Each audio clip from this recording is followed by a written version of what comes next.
ప్రజాస్వామ్య పరిరక్షణలో ఓటు వజ్రాయుధం లాంటిది. దేశాభివృద్ధి కోసం సమర్థుడైన నాయకుడిని ఎన్నుకోవడానికి ఓటు ఒక చక్కటి మార్గంగా పనిచేస్తుంది. కానీ చాలామంది బాధ్యతగా వినియోగించుకోవాల్సిన ఓటును వేయకుండా నిర్లక్ష్యంగా వ్యవహరిస్తున్నారు. అలాంటి వారిలో అవగాహన కల్పించడమే ఈ కార్యక్రమం లక్ష్యం. జీవీ మాల్ ప్రెజెంట్స్ ఓటరన్న మేలుకోకి స్వాగతం. పోలింగ్ రోజు సెలవు ఇచ్చినప్పటికీ ఓటేయకుండా ఉంటున్న ఎంతో మందికి ఆదర్శంగా నిలుస్తున్నారు శ్యామ్ చరణ్ నేగి.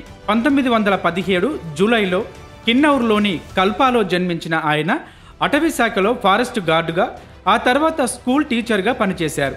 ఇక మన దేశానికి 1947లోనే స్వాతంత్ర్యం వచ్చినప్పటికీ 1952 జనవరిలో తొలి ఎన్నికలు నిర్వహించారు. కానీ ఆ సమయంలో మంచు ఎక్కువగా కురిసే హిమాచల్ ప్రదేశ్లో మాత్రం 1951 అక్టోబర్ 25న ఎన్నికలు జరిగాయి.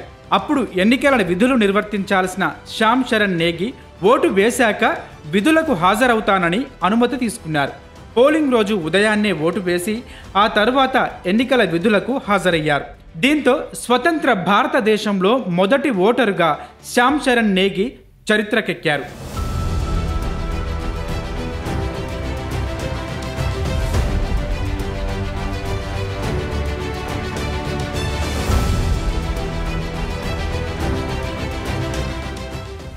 ఓటు వేస్తేనే దేశంలో పేదరికం, నిరక్షరాస్యత వంటి సమస్యలు తొలగిపోతాయని ఆయన బలంగా నమ్మేవారు.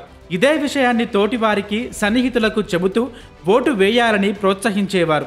అప్పటి నుంచి ఎప్పుడు ఎలక్షన్లు జరిగినా ఆయన తప్పకుండా ఓటు వేస్తూ వచ్చారు.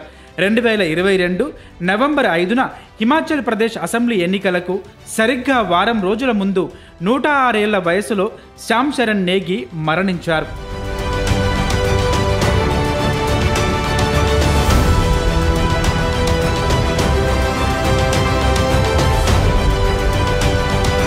కానీ ఆయన చనిపోవడానికి 3 రోజుల ముందు, అంటే నవంబర్ 2న వందేళ్లు దాటిన వారికి ప్రభుత్వం కల్పించే పోస్టల్ బ్యాలెట్ ద్వారా ఆయన తన చివరి ఓటును వేశారు. 106 ఏళ్ల జీవితంలో తనకు ఎన్ని పనులున్నా 70 ఏళ్లుగా ఓటు వేస్తూనే వచ్చారు. ఆ వయసులో చివరికి మరణించే ముందు కూడా బాధ్యతగా ఆయన ఓటేసినప్పుడు మనం ఎందుకు వేయకూడదు? మీది ఏ ఊరు, ఎక్కడి నుంచి వచ్చారు, మీ పేరేంటి? మాది కాకినాడ. నా పేరు గోవింద. ఇంతవరకు 40 సంవత్సరాలు పెట్టి ఇక్కడే ఓటేసాం తెలంగాణ. నా పేరు ఐలియా. మాది తరుగుపులం మండలం, జిల్లా వరంగల్ తాలూకా సేరియాల్. మా పేరు బురానుద్దీన్. మాకు ఓటు హక్కు ఉంది. మేము ఇక్కడనే హైదరాబాద్లో ఉంటాం. సతీష్, మహబూబాద్ జిల్లా, అమ్మనగర్. ఓటు వేయడం వల్ల సమస్యలు పరిష్కారం అవుతాయని అనుకుంటున్నారా మీరు? మీ ప్రాంతంలో ఉన్న కొన్ని సమస్యలు ఉంటాయి కదా, ఆ సమస్యలు అంటే ఏవి కావండి. కానీ వట్టిగా అన్నుడే కానీ ఉన్నది, కానీ ఎవరు చేసేటోళ్ళు ఎవరు లేరు. కథం ఓటు వేసుకున్న మందమే ఉన్నారు. ఓటు వేసుకున్న తర్వాత ఎవరు వాళ్ళే కథం అయిపోయినట్టే. అది ఏం లేదు.